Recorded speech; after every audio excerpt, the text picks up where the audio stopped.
Salut les amis, aujourd'hui on vous présente Busch Gardens Williamsburg, un parc d'attractions situé sur la côte est des États-Unis. Nous avons eu la chance de visiter ce parc en août 2017. Voici notre récit de voyage avec des photos et des petites vidéos. Bon visionnage!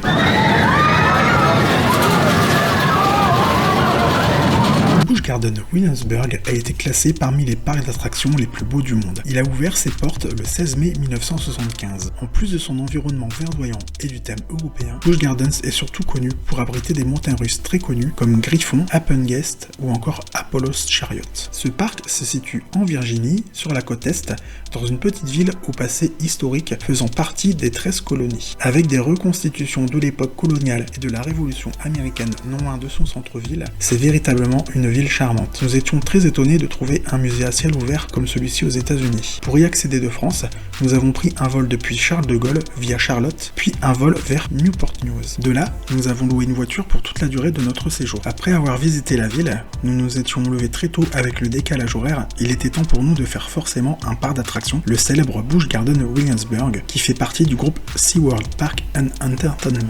Il mêle une petite partie zoo et des attractions clipperont à tous les âges, dans un cadre verdoyant vallonné avec une rivière centrale et un lac créé de toutes pièces. C'est réellement un parc magnifique. Il présente différents pays européens avec à chaque fois une attraction vedette, souvent une montagne russe bien costaud, plusieurs attractions familiales, des points de restauration, des boutiques de souvenirs, des animations ou des spectacles. Partons à la découverte de ce parc. Commençons par la zone Banbury Cross. C'est le quartier anglais qui fait office d'entrée pour le parc. Il n'y a pas d'attraction dans ce quartier, c'est plutôt une concentration de boutiques et de points de restauration. Il y a également une salle de spectacle et des répliques des monuments de ce pays. Il y a une gare de télésiège qui vous emmène soit dans la zone allemande, soit dans la zone France. C'est à faire car les points de vue sur le parc et la végétation sont superbes. La zone Heather Downs, c'est le quartier écossais. Son attraction vedette est bien sûr le Loch Ness Monster. C'est la dernière montagne russe dans le monde à avoir deux loopings verticaux imbriqués les uns dans les autres. C'est une montagne russe construite par Aerodynamics en 1978. Elle est un peu violente, mais elle passe bien. On lui pardonne vu son grand âge, 42 ans. Il y a également une zone pour enfants, Land of the Dragons. Vous trouverez également une gare de train qui vous emmène vers New Friends et vers Fiesta Italia. La zone Kielland, c'est le quartier irlandais qui au moment de notre visite ne proposait aucune attraction. Cela a changé en 2018 avec l'arrivée de Battle for Air, un cinéma 4D interactif, et en 2019 avec Finnegan's Flyer, une balançoire géante du constructeur SNS Worldwide. Il y a également un spectacle de loups et de rapaces et un théâtre. Passons maintenant à la zone France. L'attraction vedette est bien sûr un énorme dive coaster, Griffon, mon premier de cette taille. Les modèles européens peuvent aller se rhabiller. Il est vraiment impressionnant du haut de la première chute verticale, j'en ai eu des chatouilles dans le ventre.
Il y a également des boutiques, des restaurants et un théâtre, le Royal Palace Theatre. La zone New France, cela représente le Québec qui fait le lien entre les continents européens et américains. Vous y trouverez un parcours de bûche, le scout, une attraction tournoyante, le catapulte,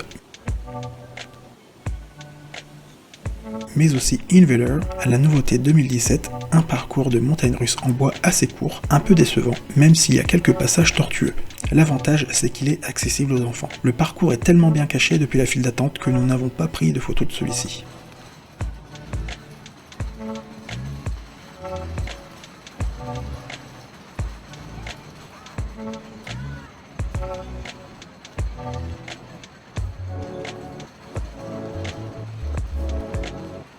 La zone Rheinefeld. Le quartier allemand vous propose une pièce maîtresse, une montagne russe inversée de B&M Alpengeist. C'est ma montagne russe inversée préférée, et j'en ai maintenant fait un paquet. Elle est très intense, mais sa première descente est tout bonnement géniale. Que de bonnes sensations dans cette attraction.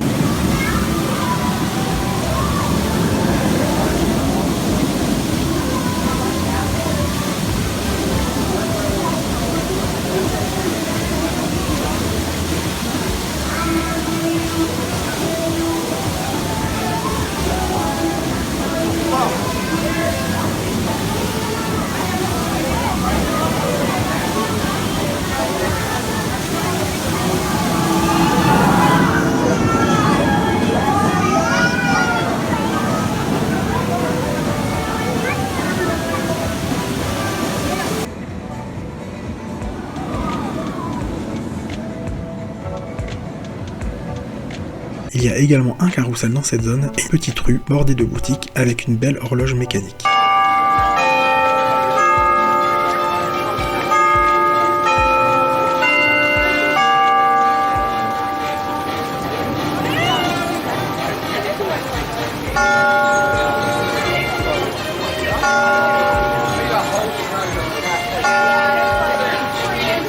La zone Oktoberfest, c'est le quartier festif bavarois avec la fameuse Festhaus qui propose des spécialités allemandes, de la bière, des saucisses et un spectacle. Il y a une montagne russe propulsée familiale avec un passage intérieur et une chute horizontale vers Bolton du constructeur Zierer. Elle est surtout connue pour sa dernière descente qui plonge vers le lac.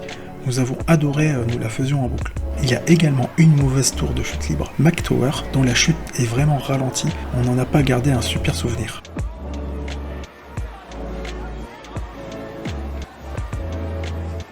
Il y avait également une superbe attraction à l'époque, Course of Dark Castle, un dark ride où vous portez des lunettes 3D, il y avait des effets de feu, de vent, d'eau, et les véhicules bougeaient vraiment dans tous les sens. Aujourd'hui, tout a été démonté et le bâtiment est réservé pour des événements spéciaux. Vraiment dommage. On en garde un super souvenir. Il y a aussi un circuit d'auto-tamponneuse et un manège de chaises volantes. La zone Festa Italia. Dans cette partie du parc, vous trouverez beaucoup d'attractions. Tout d'abord, un parcours de bouée très humide, Roman Rapids et 2 montagnes russes, bientôt 3, mais je vous en parle juste après. Tout d'abord, Tempesto, une montagne russe propulsée de Premier Rides, comme le modèle à Holiday Park en Allemagne pour ceux qui connaissent. Il y a également l'un des premiers hypercoasters de B&M, Apollo's Chariot, avec un parcours doux qui passe au milieu de la végétation et avec de très bons moments de flottement dans les airs, les Air Times. Pour 2020, il accueille également une montagne russe extrême, Pantheon, avec plusieurs propulsions et construite par Intamin.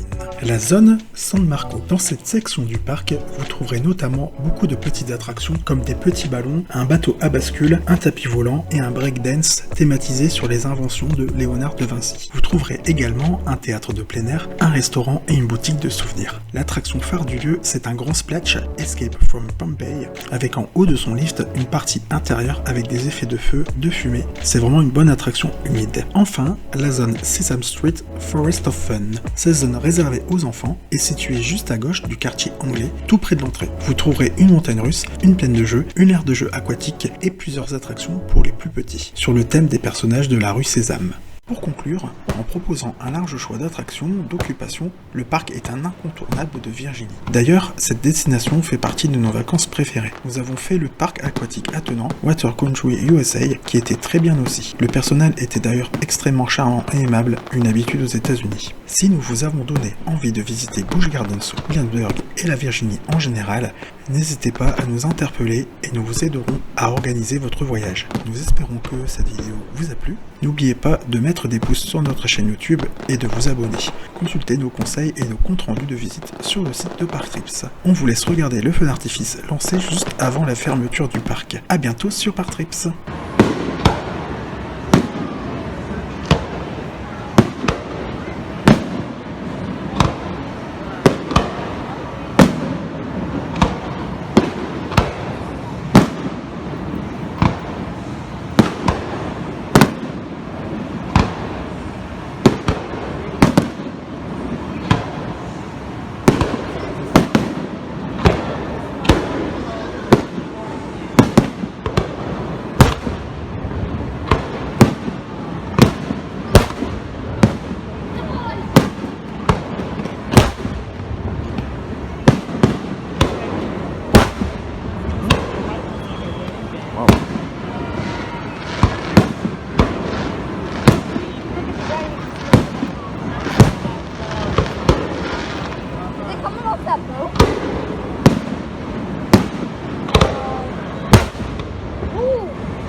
Wow.